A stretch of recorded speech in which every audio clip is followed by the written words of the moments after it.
தோசைக்கல்ல ஊத்தி அதுக்குன்னு வழக்கமா ஒரு விளக்கமாறு வச்சிருப்பீங்கல்ல? ஆமாங்க. அத அடிப்பக்கமா திருப்பி சரிங்க. வரட்டு வரட்டு வரட்டுன்னு ஒரு 4 இழுப்பு இழுத்து சரிங்க. நல்லா கழுவி விட்டுருங்க. சரிங்க. ஒரு கிண்ண நிறைய மாவு எடுத்து பெரிய ரவுண்டாவும் இல்லாம சின்ன ரவுண்டாவும் இல்லாம சரிங்க. பொதுவா ஒரு ரவுண்ட ஊத்தி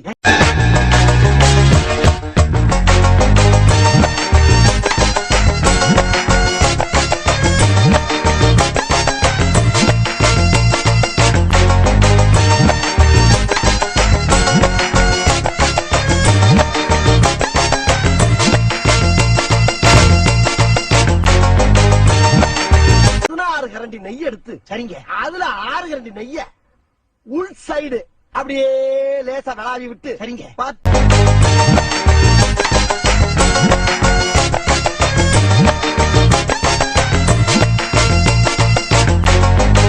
பேய விட்டு சரிங்க. பொத்துனாப்ல அப்படி ஒரு பரட்டு இப்படி ஒரு பரட்டு அப்படி பரட்டி விட்டு அப்படியே ரெட்டி கலர்ல முருக முருக முருக முருக விட்டு அழகா மடிச்சு கம கம கமன்னு ஒரு ஊத்தப்பத்தை எடுத்துட்டு வாங்க. சரிங்க.